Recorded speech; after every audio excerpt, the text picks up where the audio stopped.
Je m'appelle Wa Watson. J'ai 32 ans.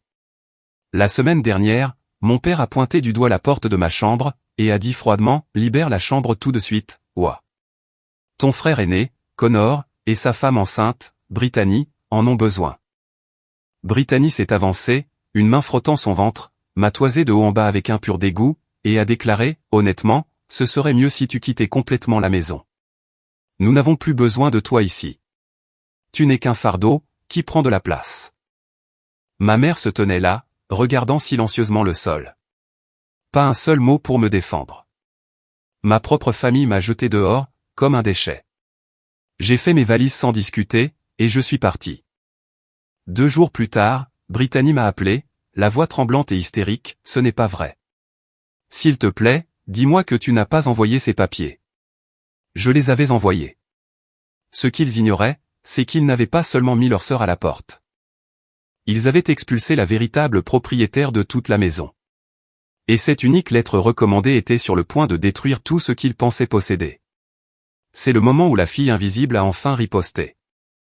Avant de continuer, prenez un moment pour aimer cette vidéo et vous abonner, mais seulement si vous vous sentez sincèrement connecté à cette histoire. Laissez un commentaire, et dites-moi d'où vous regardez cette vidéo en ce moment, et quelle heure il est chez vous. Si vous avez déjà été effacé, ou traité comme un fardeau par votre propre famille, restez avec moi. La situation va empirer considérablement, avant de s'améliorer. En grandissant, le schéma était toujours le même. Connor ne pouvait rien faire de mal. Moi, j'étais la responsable. Celle qui n'avait pas besoin d'attention. Celle dont les réussites étaient attendues, et non célébrées. Quand j'avais 19 ans, payant mes études à la fac grâce à un programme de travail-études, je prenais le bus tous les jours. 96 € par mois pour cet abonnement de bus. Connor a eu besoin d'une voiture pour son stage. Papa a dit que Connor avait eu une Toyota Camry de 2009 d'occasion, pour 8 500 €. Moi, j'ai eu d'autres tickets de bus. Leur fonds pour l'université racontait toute l'histoire. 85 000 € économisés pour Connor, depuis le jour de sa naissance. Pour moi, 12 000 € commençaient quand j'avais 14 ans. Quand j'ai demandé pourquoi, maman a répondu qu'ils avaient eu plus de stabilité financière quand Connor était petit. Les calculs ne collaient pas, mais j'ai arrêté de poser des questions. Connor a vécu à la maison jusqu'à ses 26 ans. Il n'a jamais payé de loyer, n'a jamais payé pour les courses. Quand il a fini par déménager, maman a pleuré, comme s'il partait à la guerre. Quand je suis revenu vivre chez eux après la fac, pour économiser de l'argent, ils m'ont fait payer 600 € par mois. Sur 7 ans, j'ai payé 50 400 € pour vivre dans ce que je croyais être la maison de mes parents. « Tu gagnes bien ta vie maintenant », disait maman, quand je proposais d'aider pour les courses. Connor se cherche encore. Connor avait 33 ans, mais quelqu'un observait tout cela. Grand-mère Dorothy, la mère de ma mère. Elle a vécu avec nous de 2015, jusqu'à sa mort en 2018. Elle avait un fauteuil roulant posté dans un coin du salon, et elle voyait tout. En 2017, elle m'a prise à part un après-midi. Ses mains étaient fines, tachées par l'âge. « Ta mère est ma fille, et je l'aime », a-t-elle dit. « Mais elle fait une erreur avec toi. Je ne te laisserai pas en payer le prix éternellement. » Je n'ai pas compris ce qu'elle voulait dire. Un après-midi lourd et humide d'août 2017, grand-mère Dorothy m'a appelé dans le salon, pendant que tout le monde était au match de softball de Connor. Elle était assise dans son fauteuil roulant près de la fenêtre, la lumière du soleil accrochant l'argent de ses cheveux. Elle a pris ma main, et a placé un petit médaillon en argent dans ma paume. À l'intérieur, il y avait une minuscule photo d'elle et moi, quand j'avais 5 ans. « Ta mère a été la fille discrète, elle aussi », a-t-elle murmuré. « Mon mari favorisait tellement ton oncle, que cela a failli la briser. Je ne laisserai pas l'histoire se répéter avec toi. » Sa voix était frêle, mais assurée. Parfois, ce sont les plus discrets, qui ont besoin de la protection la plus bruyante. J'ai porté ce médaillon sous ma chemise pendant les 8 années qui ont suivi. Même après son décès, je ne l'ai jamais enlevé. C'est devenu mon rappel silencieux, que quelqu'un, au moins, m'avait vraiment vu. Elle est morte 6 mois plus tard. Aux funérailles, Connor a pleuré bruyamment. De gros sanglots convulsifs que tout le monde a remarqués. Je tenais la main de maman. Personne n'a mentionné le testament de grand-mère. Je ne savais pas qu'il y en avait un, qui avait de l'importance. Puis, il y a 2 ans, tout a changé. Une lettre est arrivée. Une enveloppe couleur crème, en papier épais. Cabinet d'avocat Pearson Associates. La ligne d'adresse portait mon nom. Uniquement mon nom. C'était le 12 mai 2023. J'avais 30 ans et 1 semaine. La lettre était formelle, tapée sur du papier à en-tête. Chère Madame Watson, conformément à la fiducie irrévocable établie par Dorothy Campbell en 2008, la propriété située au 418 Meadowbrook Lane vous est transférée, à compter de votre 30e anniversaire. Veuillez contacter notre cabinet, pour remplir les documents de transfert. Je l'ai lu 3 fois. Ma maison. J'ai appelé le numéro. Un homme a répondu à la 2e sonnerie. Nathan Pierce.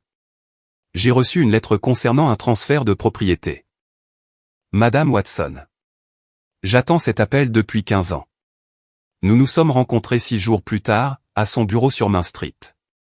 3e étage, bureau en chêne, 2 fauteuils en cuir. Nathan Pierce avait 56 ans, les tempes grisonnantes, et il a fait glisser un dossier sur le bureau, comme s'il l'avait gardé toute sa carrière. Votre grand-mère a acheté cette maison en 1998, a-t-il dit. 125 000 € payés comptant, avec l'héritage de son mari. Ça a toujours été sa maison, pas celle de vos parents. J'ai fixé l'acte de propriété. Dorothy Campbell, septembre 1998. Elle a accordé à vos parents ce qu'on appelle un droit d'usufruit viager, a poursuivi Nathan. Ils ont le droit d'y vivre jusqu'à ce qu'ils décèdent tous les deux, mais ils ne peuvent pas la vendre. Ils ne peuvent pas la refinancer. Ils ne l'ont jamais possédée. Et quand vous avez eu 30 ans, la pleine propriété vous a été transférée. La note manuscrite se trouvait à la page 18 des documents de la fiducie. L'écriture tremblante de grand-mère. Ma fille Linda est une femme bonne, mais elle a un angle mort quand il s'agit de son fils. Ou aura besoin d'être protégée contre cela. Rédigé en 2008. J'avais 15 ans. Est-ce que mes parents savent que j'en suis propriétaire, maintenant, ai-je demandé. Nathan a secoué la tête.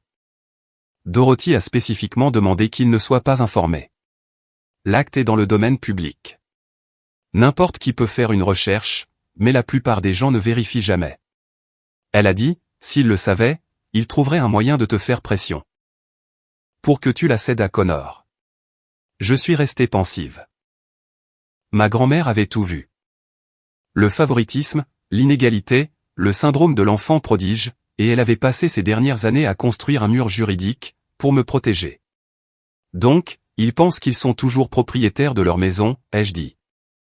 Je suis restée assise dans ma voiture, à l'extérieur du bureau de Nathan, pendant 20 minutes, le moteur allumé, à fixer le dossier couleur crème sur le siège passager. Un étrange mélange de rage et de soulagement m'a envahi. Pendant 3 ans, mes parents avaient vécu dans ma maison, percevant un loyer de ma part, tout en félicitant Connor d'aider la famille. L'ironie aurait presque été drôle, si elle n'avait pas été si douloureuse. J'ai appelé Jordan. Tu ne vas pas y croire, ai-je dit, la voix tremblante. Après lui avoir expliqué, elle est restée silencieuse un long moment.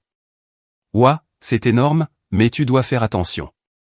S'ils découvrent que tu la possèdes maintenant, ils essaieront de te culpabiliser, pour que tu la leur cèdes. Je sais, ai-je répondu. C'est pour ça que je ne leur dis pas. Pas encore. Je veux observer. Je veux voir comment ils me traitent, quand ils pensent qu'ils ont encore tout le pouvoir. Oui. Et ce n'est pas la seule chose que je dois te dire. Nathan avait sorti un autre dossier. Le logo de la banque, sur la première page, m'a noué l'estomac. Il y a une complication. En 2020, vos parents ont contracté une ligne de crédit sur valeur domiciliaire, ELOC, adossée à la propriété. 85 000 €. Comment? Ils ne la possèdent pas. La banque n'a pas vérifié la propriété actuelle. Ils ont vu Linda Watson sur d'anciens dossiers, et l'ont approuvée. Vos parents pensaient être propriétaires de la maison. Ils n'essayaient pas de commettre une fraude. Ils ont simplement contracté un prêt, sur ce qu'ils croyaient être à eux. Où est passé l'argent? La mâchoire de Nathan s'est contractée. D'après la demande de prêt, investissement commercial pour notre fils. La pièce a semblé vaciller légèrement. 85 000 € donnés à Connor, pour une entreprise qui n'a jamais existé. La mensualité est de 1825 €, a dit Nathan. Si vous ne la payez pas, la banque peut saisir le bien. C'est votre maison maintenant, ouah. Leur dette est devenue la vôtre, le jour où vous avez signé cet acte. Je me suis adossé à ma chaise. Ma maison, ma responsabilité, pour le bénéfice de Connor. L'histoire de ma vie. Que voulez-vous faire, a demandé Nathan. J'ai repensé à la Camry, au fonds pour l'université, au loyer que j'avais payé, aux 50 400 € sur 7 ans. Je vais continuer à payer, ai-je dit. Je ne vais pas leur dire que je suis propriétaire de la maison. Je veux voir ce qui se passe. Comment ils me traitent, quand ils pensent avoir le contrôle. Nathan m'a étudié. C'est un jeu sur le long terme. J'y joue depuis toujours, ai-je dit, je ne connaissais juste pas les règles, jusqu'à maintenant. Pendant 2 ans, j'ai payé 1825 € chaque mois. J'ai réparé le chauffe-eau quand il est tombé en panne, en janvier 2024. J'ai mis à jour la police d'assurance habitation. Je me suis assuré que les impôts fonciers étaient payés au compte et à temps. Tout cela silencieusement. Tout cela de manière invisible. Les paiements sont devenus un rituel mensuel, de ressentiment silencieux. En juillet 2024, j'ai assisté à la fête du 34e anniversaire de Connor, dans le jardin. Des ballons, un gâteau à 3 étages, et papa qui faisait griller des steaks, tout en annonçant bruyamment à quel point Connor avait vraiment pris les choses en main, pour la famille. On m'a tendu une assiette en carton, et on m'a dit d'aller aider dans la cuisine. En janvier 2025, le chauffe-eau a explosé à 2 h du matin. Je me suis réveillé au son de l'eau qui jaillissait, j'ai silencieusement appelé un plombier à 3 h du matin, et j'ai payé 1800 € en espèces, pour que mes parents ne s'inquiètent pas. Le lendemain matin, papa m'a tapoté l'épaule et a dit, heureusement que l'assurance a couvert ça, hein. J'ai simplement souri. Chaque mois, je transférais le paiement du HELOC avant la date d'échéance, puis je regardais mon compte d'épargne diminuer lentement. Je tenais un tableau secret intitulé « Ce que je paie vraiment ». En novembre 2025, il affichait 32 850 €. Je restais éveillé certaines nuits, me demandant combien de temps encore, je pourrais continuer à jouer ce jeu sur le long terme. Et je les regardais me traiter comme si j'étais le fardeau. Pendant tout ce temps, ils vivaient dans ma maison, et je remboursais leurs dettes envers mon frère. Mes parents pensaient qu'ils effectuaient toujours eux-mêmes, les paiements du HELOC. Connor disait à tout le monde lors des dîners de famille, à Noël, dans des conversations informelles, qu'il aidait financièrement papa et maman, qu'il prenait soin d'eux, qu'il était le bon fils. 18 mois, de juin 2023 à novembre 2025. 32 850 €. Chaque centime provenait de mon compte courant. Connor ne contribuait à rien. Et puis, le 5 novembre 2025, il est rentré à la maison. Je me suis garé dans l'allée, à 19 h 13, ce mardi-là. Le ciel était déjà sombre. Le Ford F-150 noir de 2019 de Connor était garé à ma place. 4 grandes valises trônaient sur le porche, 2 bagages à main, des cartons empilés dans la benne du camion. À l'intérieur, mes parents étaient assis à la table ronde en chêne de la cuisine, avec Connor et une femme que j'avais vue sur des photos. Brittany, blonde, 28 ans, une main posée sur un ventre arrondi, sous un pull ample. Ma place habituelle était prise. Je suis resté debout. Papa s'est levé le premier. Ouah, assieds-toi. Nous devons discuter des conditions de logement. Connor et Brittany traversent une période difficile avec leur appartement. Le bail a été annulé. Ils vont rester ici un moment. Temporairement, a ajouté maman, sans me regarder. La main de Brittany faisait de l'encercle sur son estomac. Nous apprécions vraiment le soutien de la famille en cette période, a-t-elle dit. Sa voix était douce, travaillée. Enceinte de 5 mois, avait-elle annoncé à tout le monde sur Facebook. J'avais vu les publications, la photo de l'échographie, les spéculations sur la révélation du sexe, mais quelque chose dans la forme de son ventre semblait faux. Trop rond, trop symétrique, comme un accessoire de théâtre. 2 jours plus tard, le jeudi matin, je buvais mon café avant de partir au travail, quand papa est apparu dans l'embrasure de la porte. 6 h 30 du matin. Il faut qu'on parle, a-t-il dit. Connor et Brittany se tenaient dans le couloir, derrière lui. C'est difficile à dire, a commencé papa.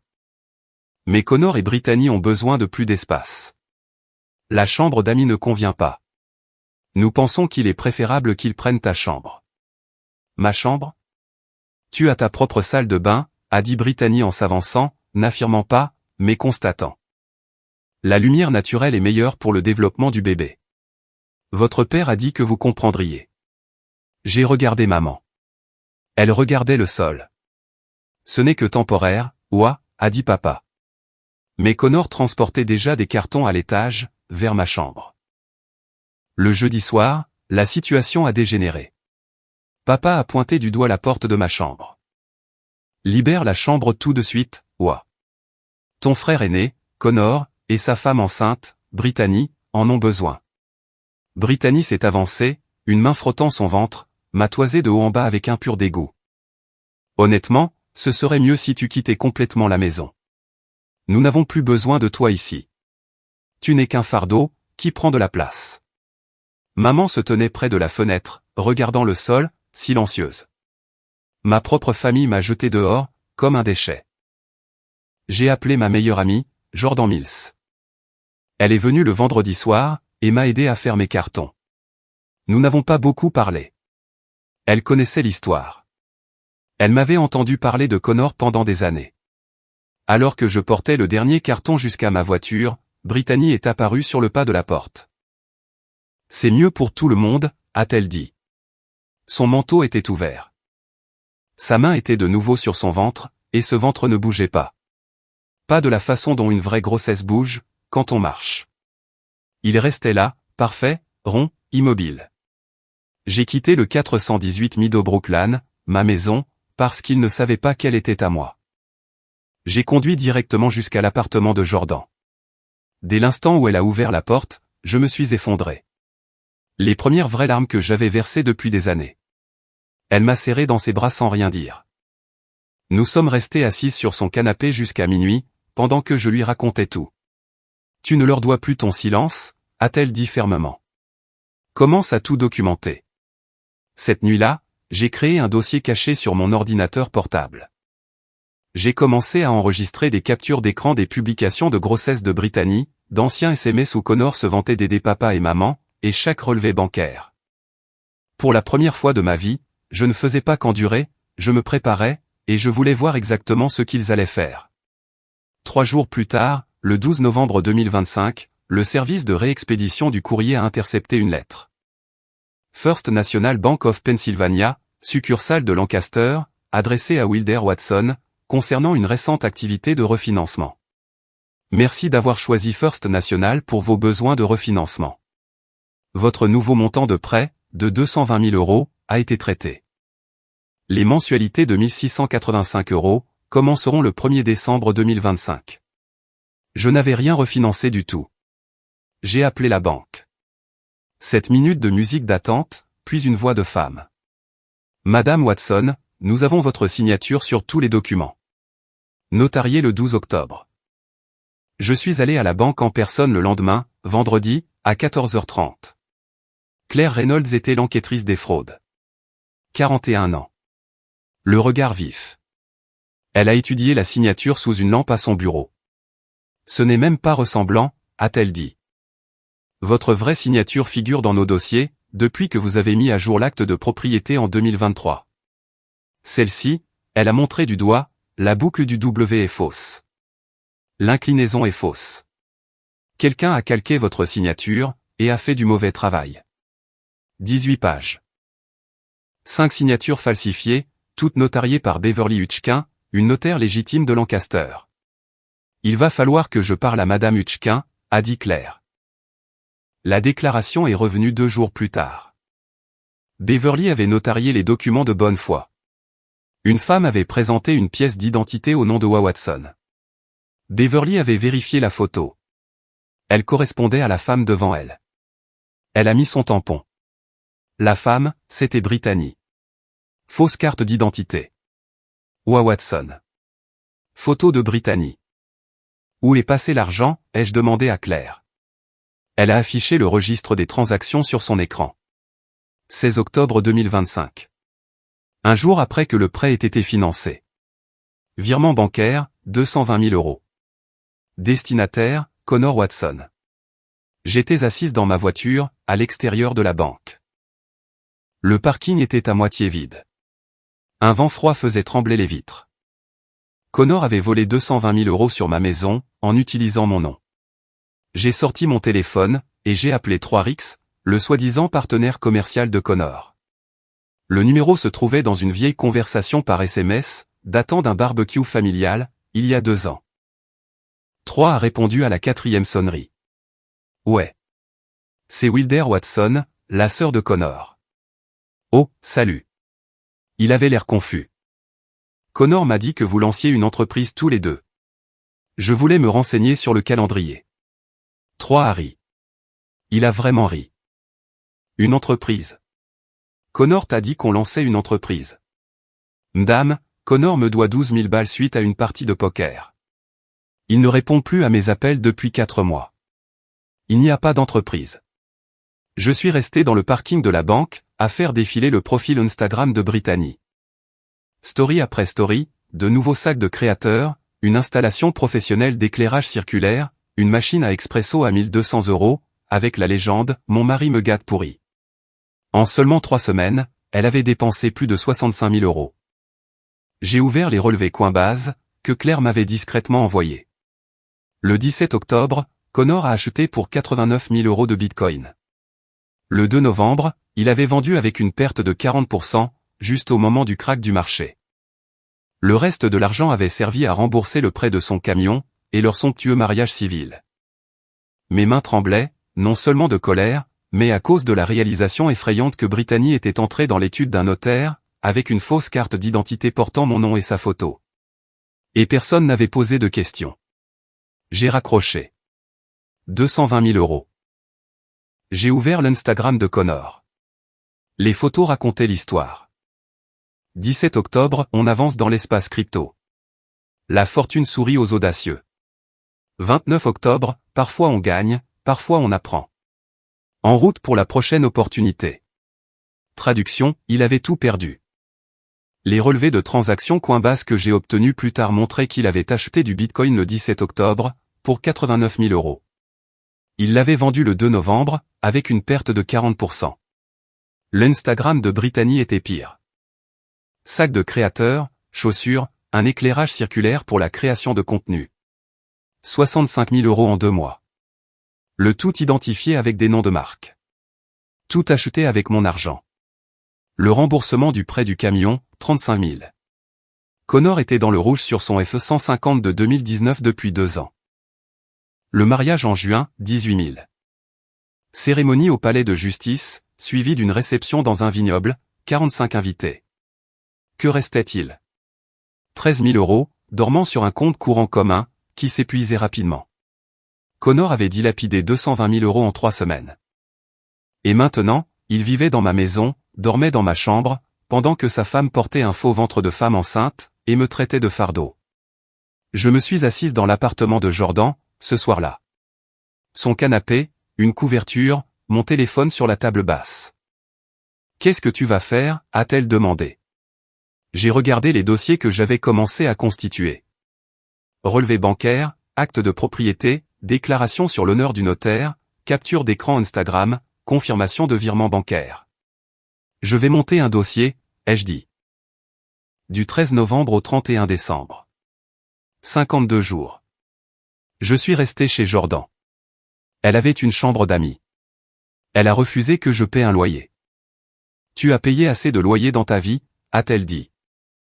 Chaque soir, j'organisais les preuves sur sa table de salle à manger, 8 dossiers, propriété de la maison, fraude bancaire, historique des paiements du HELOC, fraude notariale, perte en crypto, achat de luxe, message texte, demande de HELOC des parents.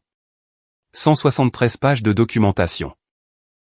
Daté, sourcé, vérifié. Claire Reynolds a appelé le 3 décembre. Nous sommes prêts à déposer des accusations, a-t-elle dit.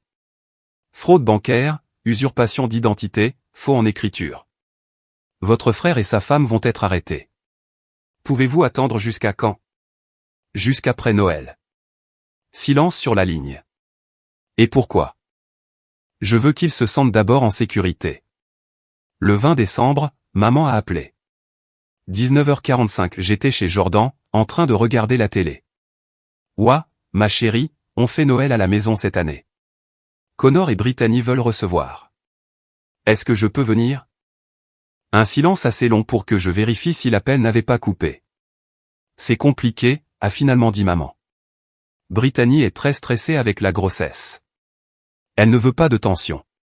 Je suis ta fille. Tu es toujours ma fille, mais Connor va avoir un bébé. Ce Noël est pour ça. 23 personnes.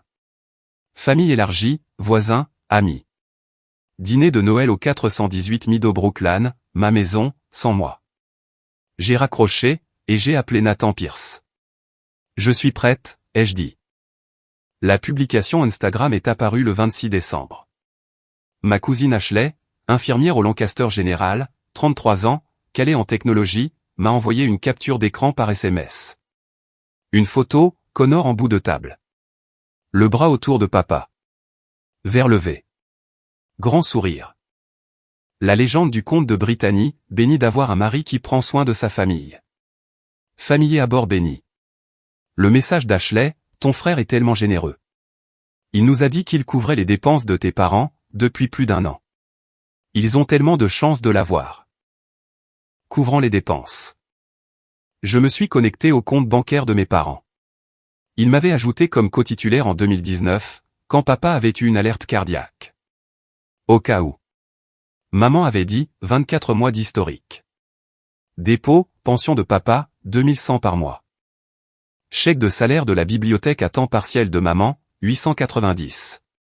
Paiement du HELOC après juin 2023, aucun, car j'avais pris le relais. Dépôt de Connor, 0. J'ai appelé ma mère. Est-ce que Connor paie vraiment votre prêt hypothécaire, ai-je demandé. Elle avait l'air confuse. Ma chérie, nous n'avons pas de prêt hypothécaire. La maison est payée depuis que ta grand-mère l'a achetée en 1998. Ma poitrine s'est serrée. Il ne connaissait même pas toute l'histoire. Et la ligne de crédit sur valeur domiciliaire, HELOC, ai-je demandé. Silence. Comment es-tu au courant pour ça? Réponds à la question, maman. Sa voix est devenue basse. C'est Connor qui gère ses 1800 cents par mois. Nous ne pouvions pas nous le permettre, après la retraite de papa. Connor nous a sauvés. Connor les avait sauvés, avec mon argent. 1825 €, multiplié par 18 mois. 32 850 €. J'avais remboursé leur dette, pendant que Connor en tirait le mérite. La dette qu'ils avaient créée en 2020, quand il lui avait donné 85 000 €, pour une entreprise qui n'avait jamais existé. J'ai regardé mon téléphone. Le 26 décembre. Le lendemain du jour où ils avaient fêté 100 mois, le lendemain du jour où Connor avait porté un toast à la famille, et au fait de prendre soin de ses parents. J'ai pris le téléphone, et j'ai appelé Nathan Pierce. Envoyons les lettres. 2 janvier 2026. 10 h le bureau de Nathan. J'ai apporté les 8 dossiers. Il les a examinés pendant 40 minutes, sans dire un mot. Quand il a enfin levé les yeux, il a retiré ses lunettes. Ouah, c'est l'un des cas de fraude hypothécaire les plus flagrants que j'ai vus, en 30 ans. Votre frère et sa femme vont faire face à de graves accusations pénales. Je sais. Il a préparé 5 lettres recommandées. Lettre 1, à Connor et Brittany Watson, preuve de propriété du bien. Copie de l'acte montrant Wilder Watson comme propriétaire, depuis juin 2023. Preuve de la fraude au refinancement, avec analyse des signatures falsifiées.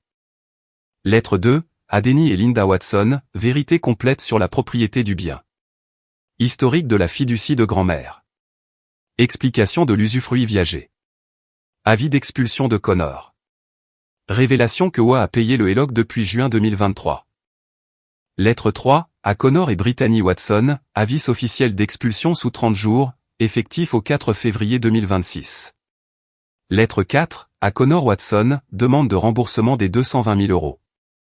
Lettre 5, à First National Bank, copie du rapport de police, et de la documentation sur la fraude. Quand voulez-vous que ce soit envoyé, a demandé Nathan. J'ai regardé le calendrier sur son mur. 3 janvier, vendredi. Il recevrait les lettres samedi. Passerait tout le week-end à paniquer. Ne pourrait pas appeler un avocat avant lundi. Demain matin, ai-je dit. À la première heure. 3 janvier 2026.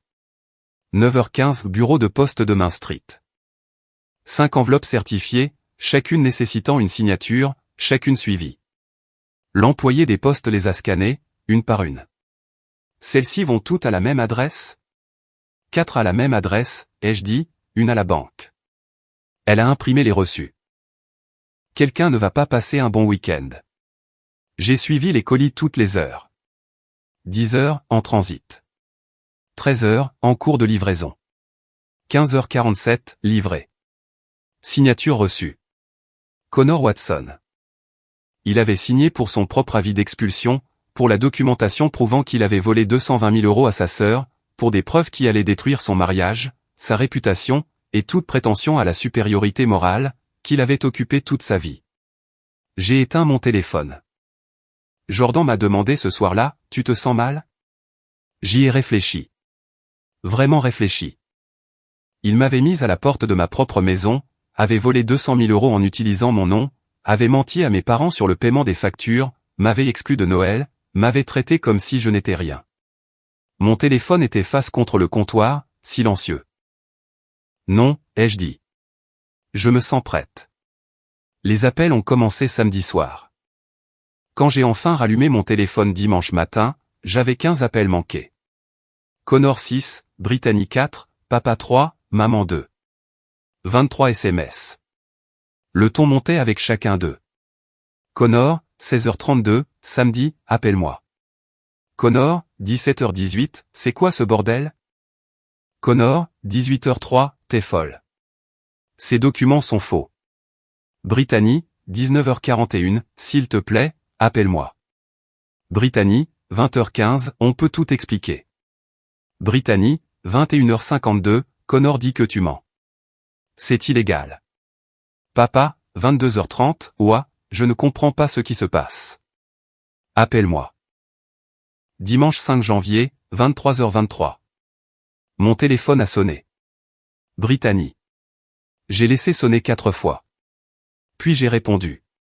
Bonjour, Brittany. Sa voix s'est brisée immédiatement. Ouah, s'il te plaît. S'il te plaît, dis-moi que tu n'as pas vraiment envoyé ces lettres.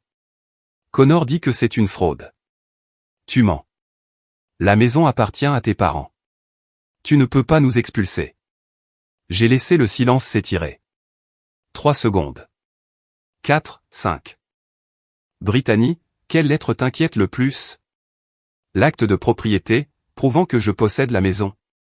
La déclaration du notaire, prouvant que tu as usurpé mon identité. Ou le rapport de police que j'ai déposé pour fraude bancaire? Bruit de fond. La voix de Connor, hurlant quelque chose que je ne pouvais pas distinguer. Une porte qui claque. Comment tu as su? Sa voix était plus faible maintenant. J'ai toujours su. La maison est à moi depuis 2 ans et demi. Je voulais juste voir ce que vous alliez faire. Tes parents disent que tu es folle. Ils disent que tu as inventé tout ça, pour te venger. J'ai entendu Connor en fond. Laisse-moi lui parler. La voix de Brittany est tombée presque à un murmure. Connor veut. Non, ai-je dit. Silence. Puis elle a essayé de négocier. On peut te rembourser. Connor a un plan. Il parle à des investisseurs. Brittany. Connor a perdu 89 000 € en crypto-monnaie, il y a 2 mois. Il doit 12 000 € à un certain Troyes, suite à une partie de poker. Il a dilapidé les 85 000 € que mes parents lui ont donnés en 2020. Quels investisseurs? Elle a eu le souffle coupé. Comment tu connais Troyes? Je sais tout. Les pertes en crypto, les dettes de jeu, les sacs de créateurs que tu as achetés avec mon argent, la fausse carte d'identité que tu as utilisée chez le notaire, la photo d'échographie libre de droit que tu as postée sur Instagram, en novembre. Tu ne comprends pas, elle pleurait maintenant. Connor a dit que tout allait s'arranger. Il a dit que tes parents finiraient par nous donner la maison. Il a dit que tu ne riposterais jamais, parce que tu ne le fais jamais. Je n'ai pas riposté, ai-je dit. J'ai monté un dossier. C'est différent. Qu'est-ce que tu veux? Je veux que vous quittiez ma maison dans les 30 jours. Je veux que les 220 000 € me soient restitués. Je veux que vous disiez toute la vérité à mes parents, et je veux que vous n'utilisiez plus jamais mon nom. Connor n'acceptera jamais. Connor n'a pas le choix. Et toi non plus. Le rapport de police est déposé. La banque enquête. Vos options sont les suivantes, partir tranquillement, ou partir menottes au poignet. Et tes parents? Où vont-ils aller? Ils peuvent rester. C'est ma maison. C'est moi qui décide qui vit ici. Pas Connor. Moi. J'ai raccroché. 30 secondes plus tard, papa a appelé, puis maman, puis Connor. 16 appels en 40 minutes. À minuit 15, j'ai envoyé un seul SMS à mon père, je serai à la maison mercredi à 14h, avec mon avocat. Nous pourrons en discuter à ce moment-là. Puis, j'ai éteint mon téléphone à nouveau. 8 janvier 2026. 14h03, je suis arrivé au 418 Meadowbrook Lane avec Nathan Pierce. 3 minutes de retard exprès. Papa a ouvert la porte. Son visage était gris. Fatigué. Il tenait l'une des lettres dans sa main. Ouah, je ne sais pas ce que tu crois faire, mais cette lettre dit que tu es propriétaire de notre maison. C'est impossible. Nous vivons ici depuis. Nathan s'est avancé, et a tendu la main. Monsieur Watson. Je suis Nathan Pierce, l'avocat de votre belle-mère, Dorothy, et maintenant, l'avocat de votre fille. Pouvons-nous entrer? Je peux tout vous expliquer. Nous nous sommes assis dans le salon. La lumière de l'après-midi entrait par les fenêtres orientées à l'est, ces mêmes fenêtres à travers lesquelles j'avais regardé en tant qu'enfant, adolescente, et adulte payant un loyer, dans sa propre maison. Denny était assis dans son fauteuil, la lettre toujours à la main. Linda se tenait près de la fenêtre, pâle, les bras croisés. Connor faisait les 100 pas, près de la cheminée. Brittany était assise sur le canapé, une main sur son ventre, observant tout avec des yeux calculateurs. Nathan a posé sa mallette sur la table basse. Connor s'est arrêté de faire les 100 pas.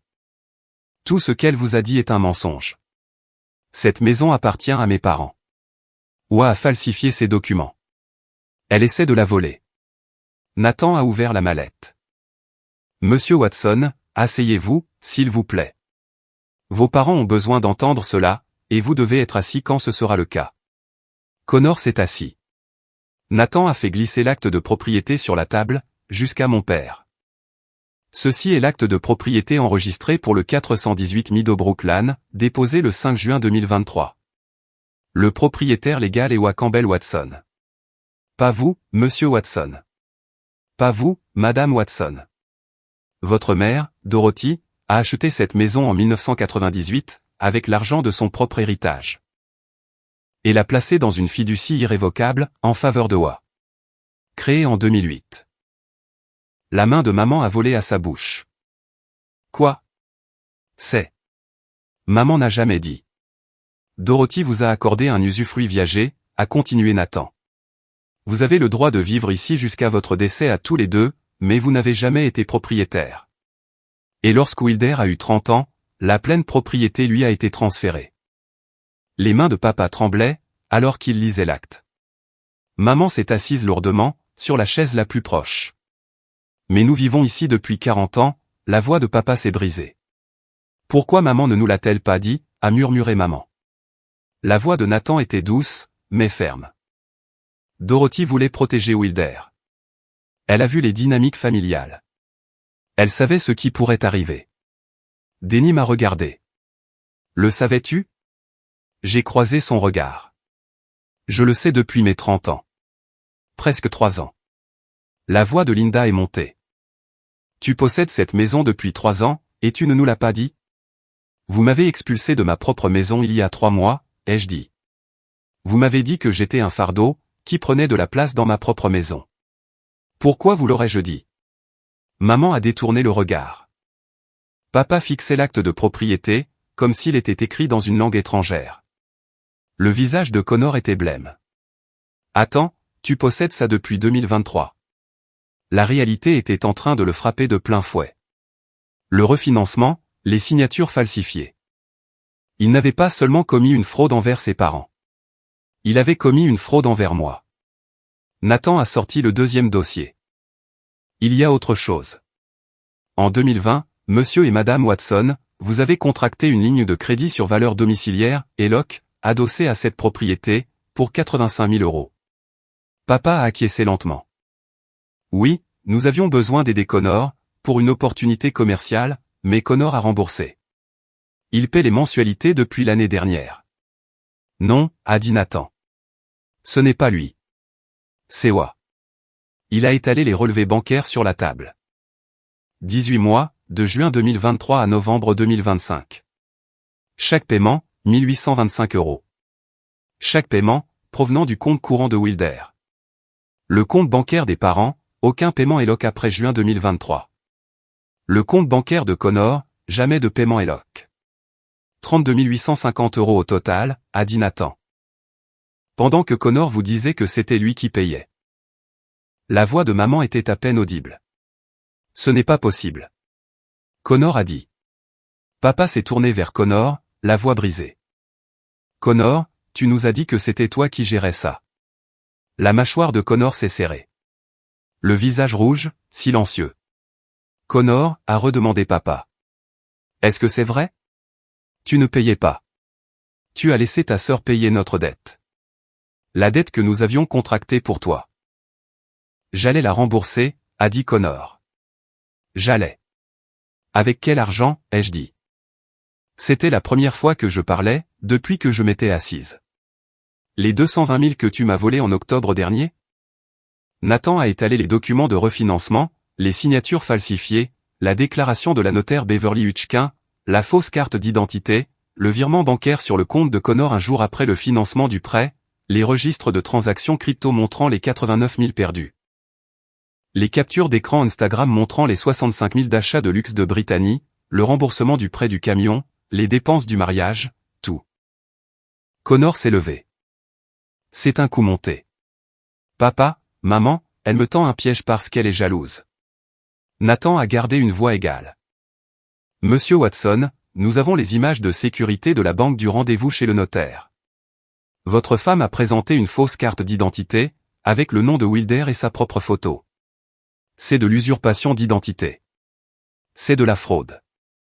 Le rapport de police a été déposé. Brittany a émis un petit son, presque un gémissement.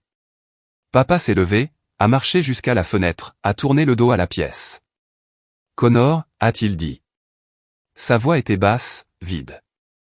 As-tu contracté un prêt sur cette maison? Connor a regardé Brittany. Elle regardait le sol. Oui, a dit Connor. As-tu pris l'argent? Oui. L'as-tu perdu? Silence. Oui. Papa ne s'est pas retourné. Ses épaules se sont affaissées. Maman pleurait. Des larmes silencieuses. Un mouchoir à la main. Nathan a rassemblé les papiers. Connor et Brittany, vous avez 30 jours pour quitter les lieux. Monsieur et Madame Watson, vous êtes les bienvenus pour rester. Ceci est la maison de Wilder, et elle a proposé de vous laisser rester, mais les conditions seront différentes. La voix de Connor était rauque. Où sommes-nous censés aller? Ce n'est pas mon problème, a dit Nathan. Vous devriez plutôt vous inquiéter des poursuites pénales. Nous sommes partis. Alors que je marchais vers ma voiture, j'ai entendu des cris venant de l'intérieur. La voix de Connor, la voix de papa, le bruit de quelque chose qui se brisait.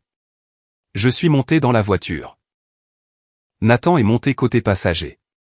Comment vous sentez-vous? A-t-il demandé. Comme si je pouvais respirer, pour la première fois depuis 32 ans. 15 février 2026. Samedi, 15 h. La fête du 63e anniversaire de papa. Tante Diane, la sœur de mon père, m'avait appelé 2 semaines plus tôt. Ouah, je ne t'ai pas vu depuis Thanksgiving. Ta mère a dit que tu étais occupé par le travail. Tu viens à la fête de ton père, n'est-ce pas? Elle n'avait aucune idée de ce qui s'était passé. La famille élargie avait été tenue dans l'ignorance. Je suis arrivé à 15h15. Élégamment en retard. Intentionnellement. 23 personnes remplissaient la maison. Ma maison. Tante Diane, oncle Jerry, mes cousins Ashley, Rachel, Steven, avec leurs conjoints, 4 enfants qui couraient partout, les Henderson de la porte d'à côté, grand-père Watson, 88 ans, assis dans un coin. Et Connor et Brittany, toujours là. La date d'expulsion avait été repoussée au 28 février, par le biais d'un accord judiciaire, pendant qu'ils cherchaient un appartement. Ils étaient assis sur le canapé, essayant d'agir normalement. Connor m'a vu. Son visage est devenu blanc. Brittany a chuchoté quelque chose à maman. Maman refusait de me regarder. Tante Diane m'a prise dans ses bras à la porte. C'est si bon de te voir. Je lui ai rendu son étreinte. J'ai souri. J'ai marché jusqu'à mon salon. Steven, le cousin de Connor, lui a demandé, alors, c'est prévu pour quand le bébé, Brittany? La main de Brittany est allée sur son ventre. Automatique. Avril, a ajouté Connor rapidement. On devrait probablement y aller bientôt, chérie. Tu as besoin de repos. J'ai posé mon verre d'eau sur le manteau de la cheminée. En fait, ai-je dit. Avant que quiconque ne parte, j'ai quelque chose que tout le monde devrait savoir. La pièce est devenue silencieuse. 23 paires d'yeux se sont tournés vers moi. Je veux que tout le monde ici sache quelque chose. Cette maison, le 418 Meadowbrook Lane, est légalement à moi, depuis juin 2023. Ma grand-mère, Dorothy, me l'a laissée, dans une fiducie créée quand j'avais 15 ans. Mes parents n'en ont jamais été propriétaires. Ils ont un usufruit viager. Ce qui signifie qu'ils peuvent vivre ici jusqu'à leur mort. Mais la maison a toujours été celle de grand-mère, et elle me l'a laissée. La main de tante Diane est allée à sa bouche. Ouah, qu'est-ce que tu... J'ai continué. Il y a 3 mois, Connor et Brittany m'ont dit de partir. Ils ont dit que j'étais un fardeau. Ils ont pris ma chambre. Ils ont fait très clairement comprendre que je n'étais pas la bienvenue dans ma propre maison. Et puis, en octobre, Connor a refinancé ma maison sans ma permission.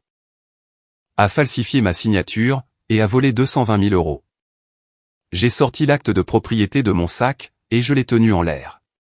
C'est un document public. N'importe qui peut le vérifier au bureau du greffier du comté. Mon nom, ma maison. Depuis 2023. Oncle Jerry a regardé Denny. Denny, est-ce que c'est vrai? La voix de papa était à peine audible. Nous ne savions pas que Dorothy l'avait laissée à Wa. Nous pensions qu'elle était à nous. Connor a dit qu'il nous aidait pour les paiements. Tante Diane avait l'air confuse. Les paiements? Je croyais que la maison était payée. Elle l'était, ai-je dit. Jusqu'à ce que mes parents contractent une ligne de crédit de 85 000 euros, en 2020, et donnent la totalité à Connor. La mensualité est de 1825 euros. Connor a dit à tout le monde qu'il payait. Il a menti. C'est moi qui paie depuis 18 mois, pendant qu'il en tirait tout le mérite. La pièce a éclaté en chuchotements, en halètements. L'enfant de quelqu'un a commencé à poser des questions, auxquelles sa mère ne pouvait pas répondre. Puis Carol Walsh s'est levée. Je ne l'avais même pas vue, dans le coin du fond. La mère de Brittany, invitée par Linda, avant que tout ce drame ne commence. Brittany. Sa voix a percé à travers le bruit. Ça suffit. Si Wa ment à propos de la maison, alors prouve-lui qu'elle a tort. Montre l'échographie à tout le monde. Montre-leur que tu es vraiment enceinte. Le visage de Brittany a rougi. Je ne l'ai pas sur moi, maman. Ashley était déjà sur son téléphone. Ma cousine, l'infirmière. 33 ans, l'esprit vif. Tu en as posté une sur Instagram en novembre, a dit Ashley. Elle a tapoté son écran, l'a tenu en l'air. Mais la recherche inversée d'images montre que cette image exacte vient de babysanté.com. Photo libre de droit de 2019. Les gens se sont penchés pour regarder le téléphone d'Ashley. Tu disais être à 5 mois en novembre, a continué Ashley. Puis, presque 7 mois à Noël. Maintenant, tu dis que c'est prévu pour avril, ce qui te ferait 8 mois. De novembre à février, ça fait 3 mois. Les calculs ne collent pas, Brittany s'est levée. C'est ridicule. Je n'ai rien à prouver. Carol Walsh a traversé la pièce, et s'est arrêtée directement devant sa fille. Lève-toi. Maman, ne fais pas, Brittany s'est levée. Son manteau s'est ouvert. Carol a tendu le bras, a touché le ventre de sa fille, a appuyé fermement, et a senti l'accessoire en silicone, à travers le tissu de la robe. Le visage de Carol est passé de la confusion, à l'incrédulité, puis à la fureur, en 3 secondes. Ce n'est pas une grossesse, a-t-elle dit. C'est un faux ventre. La pièce a explosé, les voix se chevauchant, des exclamations de surprise. La main de tante Diane couvrant sa bouche. Oncle Jerry se levant.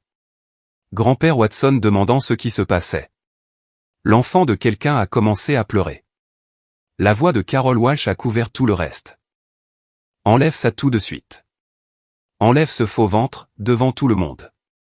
Brittany a regardé Connor. Connor a regardé la porte. Brittany a couru dans le couloir. La porte de la salle de bain a claqué. La pièce a explosé dans le chaos. Tante Diane m'a serré fort dans ses bras, en murmurant, je n'en avais aucune idée, à travers ses larmes. Oncle Jerry s'est levé, et s'est confronté directement à papa. Tu as laissé faire ça, dans ta propre maison. Grand-père Watson continuait de demander ce qui se passait, tandis que Carol Walsh traînait Brittany dans la salle de bain. Je suis sorti sur le porche, l'air froid de janvier me frappant le visage. De l'intérieur, je pouvais entendre Connor crier, la voix basse et en colère de papa, et le bruit de quelque chose en verre, qui se brisait. J'ai regardé le jardin, où j'avais passé tant d'anniversaires silencieux, et j'ai senti quelque chose de lourd, se soulever enfin de ma poitrine. Ce n'était pas de la joie, c'était de la clarté. Le jeu sur le long terme était terminé. Maintenant, venaient les conséquences. Elle n'est pas sortie. Les papiers du divorce ont été déposés le 10 mars 2026. Ashley m'a envoyé une capture d'écran. Brittany Walsh Watson contre Connor Watson. Cours des plaidoyers communs. Comté de Lancaster. Motif, fraude, différends irréconciliables. Brittany avait supprimé tous ses comptes de réseaux sociaux le 11 mars. Instagram disparu, Facebook disparu. Les publications, famille bénie, s'étaient volatilisées, comme si elles n'avaient jamais existé. Carol Walsh a publié une seule chose, avant de désactiver ses propres comptes, j'ai élevé ma fille pour qu'elle soit honnête. J'ai échoué. Je présente mes excuses à la famille Watson. Puis, le silence. Brittany est retournée vivre à Akron, dans l'Ohio, dans la maison de sa mère, à 4h30 de route. Connor a emménagé dans un studio à 850 € par mois. Il avait du mal à le payer, après que la banque ait commencé à saisir sur son salaire. Le camion a été repris en avril. Claire Reynolds m'a appelé le 2 mars. Le refinancement est officiellement annulé. Le prêt n'existe plus. Votre dossier de crédit est propre. La banque a passé la perte par profit et perte, et poursuit votre frère pour le montant total, plus les frais. Et les poursuites pénales. Le dossier a été déposé au bureau du procureur le 12 février. Connor et Brittany font tous deux face à de multiples chefs d'accusation pour crime. Leur avocat essaie de négocier une négociation de peine, mais ça prendra des mois. Ça pourrait aller jusqu'à juin, ou plus tard. Avant que ce ne soit résolu. L'affaire pénale prendrait du temps. Le système avançait lentement, mais l'affaire civile ma maison, ma propriété, mes droits s'étaient déjà réglés. Connor m'a appelé une fois, depuis le parking d'une station-service. J'espère que tu es heureuse, a-t-il dit. L'amertume dans sa voix était épaisse. J'y ai réfléchi. Vraiment réfléchi. Je ne suis pas heureuse, Connor. Mais je ne suis plus ta victime. Il y a une différence. J'ai raccroché. 28 mars 2026. 19h15, papa a appelé. Ouah. C'est papa. Sa voix était petite, brisée. Je sais que je n'ai pas le droit de demander, mais ta mère et moi avons besoin de savoir. Devons-nous partir? Pouvons-nous rester dans la maison? J'ai laissé le silence s'étirer. Nous nous sommes trompés sur Connor, sur toi, sur tout. Nous l'avons cru, parce que nous voulions croire que notre fils était l'homme que nous espérions qu'il serait. Mais c'est toi qui nous as protégés, qui a remboursé notre dette. Qui nous a donné un endroit où vivre. Et nous t'avons mis à la porte. Sa voix s'est brisée. Je suis désolé. Je suis tellement désolé.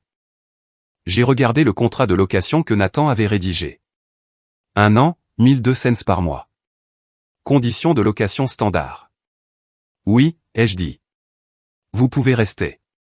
Mais pas comme avant. Tout change maintenant. 1er avril 2026. J'ai réemménagé dans ma maison. Mes parents ont signé le bail, à la table de la cuisine. Cette même table, où papa m'avait dit de libérer ma chambre. Cette même table, où Brittany m'avait traité de fardeau. Nathan Pierce était là. Jordan Mills, aussi. Témoin. 1 an, ai-je dit. 1200 cents de loyer par mois. Dû le premier de chaque mois. Vous avez votre chambre, et l'accès partagé aux espaces communs. Ma chambre est interdite d'accès. Le bureau est interdit d'accès. La salle de bain du 2e étage est à moi. C'est ma maison, et nous suivons mes règles maintenant. Papa a signé le premier. Sa main tremblait. Maman a signé ensuite. Elle ne m'a pas regardé. Merci, a murmuré papa. Je n'ai pas dit, de rien, car ce n'était pas un cadeau. C'était un contrat, un arrangement commercial. Propriétaire et locataire, pas mère, père et fille. Plus maintenant. 3 règles, ai-je dit. 1. Nous ne parlons pas de Connor, à moins que je n'en parle en premier. Son nom, sa situation, ses problèmes, tout ça est interdit. 2. Il s'agit d'une relation propriétaire-locataire. Le loyer n'est pas négociable. Les réparations de la maison, les améliorations, les décisions. C'est à moi de les prendre. 3. Pas de culpabilisation. Pas de discours sur la famille devrait pardonner. Pas de manipulation. Vous avez fait votre choix en novembre, quand vous m'avez mise dehors. Je fais le mien maintenant, en vous laissant rester. Maman a hoché la tête lentement. Elle paraissait plus vieille, plus petite. Nous suivrons tes règles, Oua. C'est ta maison. Pour la première fois de ma vie, elle avait raison sur quelque chose d'important. Nous nous croisions dans les couloirs, comme des colocataires. Poli, distant, respectueux. Papa disait, bonjour, je répondais, bonjour. Maman faisait du café dans la cuisine, je faisais le mien à l'étage. Le 1er mai, papa a glissé une enveloppe sous la porte de ma chambre. Le loyer, à l'heure, avec un mot, merci de nous laisser rester. J'ai déposé le chèque. J'ai gardé le mot cette fois, non pas comme un pardon, mais comme une preuve documentaire. Ce n'était pas la famille avec laquelle j'avais grandi. Ce n'était pas la famille que j'avais voulu. Mais c'était une famille avec des limites, avec du respect, avec des règles qui me protégeaient, au lieu de m'effacer. Et pour la première fois en 32 ans, c'était suffisant. 6 mois plus tard. Septembre 2026. J'ai obtenu une promotion. Comptable principal, 12% d'augmentation. Mon salaire est passé de 62 000 à 69 500 €. J'en ai utilisé une partie, pour refaire le 2e étage de ma maison. Nouveau parquet, 8 500. Peinture fraîche, 1200. La pièce que Connor et Brittany avaient revendiquée pour leur fausse chambre de bébé, est devenue mon bureau à domicile. Un bureau en chêne, une chaise ergonomique, une fenêtre donnant sur le jardin. Il y avait de la poésie là-dedans. J'ai commencé un potager, tomates, poivrons, herbes aromatiques. Quelque chose qui pousse, quelque chose de nouveau. Mes parents vivaient toujours en bas, payaient toujours le loyer, 1200 chaque mois, à l'heure. Nous n'avions pas de dîner de famille. Nous n'avions pas de longues conversations. Nous existions dans le même espace, avec des limites claires. Je ne pensais plus beaucoup à Connor. Quand j'y pensais, je ne ressentais pas de colère. Je ne me sentais pas vengé. Je ne ressentais rien. Et c'est comme ça que j'ai su, que je guérissais. 12 octobre 2026. L'anniversaire de grand-mère. Elle aurait eu 93 ans. J'ai conduit jusqu'au Greenwood Memorial, à 15 minutes de la maison. Je n'y étais allé qu'une seule fois, depuis les funérailles en 2018. 8 ans. Sa tombe était une simple pierre en granit. Dorothy Campbell, 1933 à 2018. Mère et grand-mère bien-aimées. Je me suis assise sur l'herbe à côté d'elle. 30 minutes, juste assise. Tu savais, ai-je dit à voix haute. Tu savais exactement ce qu'ils allaient faire. C'est pour ça que tu m'as protégé. Le vent soufflait dans les arbres. Des feuilles d'octobre, rouge et or. Le véritable héritage, ce n'était pas la maison. C'était de savoir que quelqu'un m'avait vu. Quelqu'un m'avait accordé assez de valeur, pour prévoir 15 ans à l'avance. Quelqu'un avait fait en sorte, que je ne sois pas effacé. Grand-mère Dorothy m'avait donné bien plus qu'une propriété. Elle m'avait donné la preuve que je comptais. Je suis rentré du cimetière en voiture. Chez moi, la maison que grand-mère m'a donnée, la maison pour laquelle je m'étais battu, la maison où je vivais désormais, selon mes propres conditions. Et je voulais vous dire une chose. Si vous êtes dans une famille qui vous traite comme si vous étiez invisible, documentez tout. Gardez des traces. Sauvegardez les emails. Faites des captures d'écran des SMS. Faites des copies des papiers importants. Protégez-vous légalement, avant d'en avoir besoin. L'amour ne signifie pas laisser les gens vous utiliser. La famille ne signifie pas que vous devez être un paillasson. Grand-mère Dorothy me l'a appris. Il m'a fallu 32 ans, une expulsion de ma propre maison, et 36 000 € de paiement secret, pour le comprendre pleinement. Mais je le comprends, maintenant. C'était mon histoire. La vôtre pourrait être différente. Mais la leçon est la même. Les personnes qui vous aiment vraiment, vous protégeront, elles ne vous exploiteront pas. Et si vous avez trouvé quelque chose dans cette histoire, qui vous a aidé à voir votre propre situation plus clairement, vous n'êtes pas seul. Vous n'êtes pas fou, et vous méritez d'être protégé.